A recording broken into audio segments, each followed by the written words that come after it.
আসসালামু আলাইকুম বন্ধুরা, আশা করি ভালো আছো। আজ সকালে তোমাদের সাথে শেয়ার করতে নিয়ে চলে এলাম নতুন আরেকটা সুন্দর ডিজাইনের ভিডিও।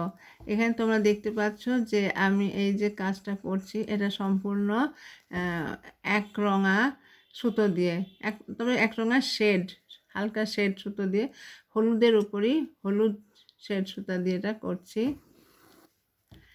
আর সেলাইটাও শ্যাডো সেলাই, এটা আমি করছি। এটা একটা কলকি সুন্দর একটা কলকির ডিজাইন। এটা পাঞ্জাবির পিছনে শালের কোনায় কোনায়, একরঙা শালের কোনায় কোনায় করলে খুব সুন্দর দেখা যেতে পারে। আসলে হাতের কাজ আমরা যাই করব সেটা যদি সুন্দরভাবে করা হয় তবে অবশ্যই ভালো লাগে।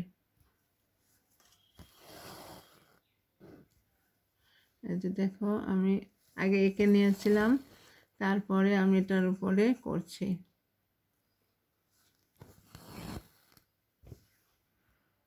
এখানে অনেকটাই করেছি আর বাকিটাও করছি।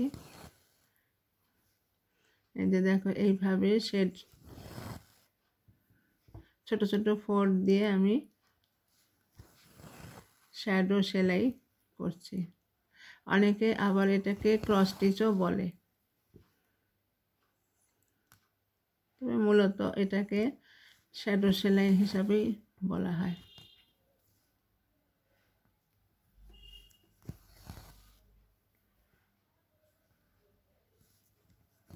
যে একটা আমার হয়ে গেল, এরপরে চলে যাচ্ছি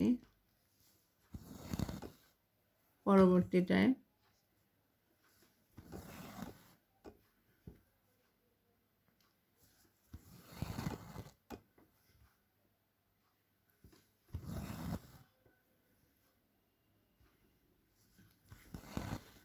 অনেক সময় দেখা যায় যে আঁকা যেটা থাকে সেটা ঠিক মতন থাকে না, তো সেক্ষেত্রে নিজস্ব বিচার বুদ্ধি দিয়ে, নিজস্ব আইডিয়া থেকে আবার একটু ঠিক করে নিতে হয়। চলে গেলাম আবার পরবর্তীটায়। তোমরা দেখলে যেইভাবে আমি করছি। এখন এখানে আমি তোমাদের সাথে এই বড় পাতাটা শেয়ার করছি। আমি এখান থেকে তুললাম, তুলে এই পাশে এসে এখন ছোট ছোট ফোল্ড দিয়ে করব।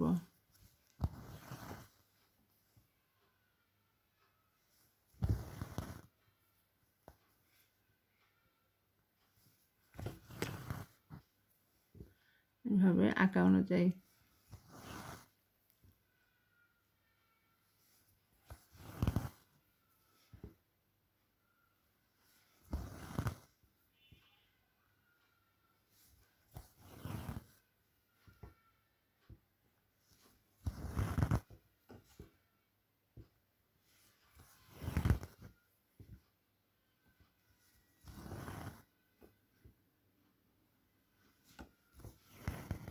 যেভাবে করে এটা করে ফেলছি। এই দেখো, এই যে পাতাটা শেষ করলাম, যে কলকিটা এরকমভাবে ফুটে উঠবে, তোমাদের সামনে দেখাচ্ছে। এই যে কলকিটা অনেকটা লখনৌ স্টিচের স্টাইলে এটা করা হয়েছে।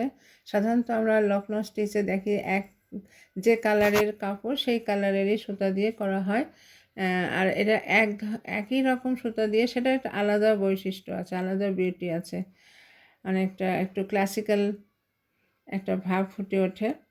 যাই হোক, এইভাবে আমরা এটা সুন্দর করে শাড়ির কর্নারে কর্নারে করতে পারি, অথবা শালের কর্নারে, অথবা শাড়ির আঁচলের কোনায় এভাবে করতে পারি। আমাদের এটা খুবই সুন্দর লাগবে, অথবা পাঞ্জাবির পিছনেও করা যেতে পারে। তো বন্ধুরা, ভালো লাগলে অবশ্যই সাবস্ক্রাইব করো আর সাথে থেকো। অনেক অনেক ধন্যবাদ। আসসালামু আলাইকুম।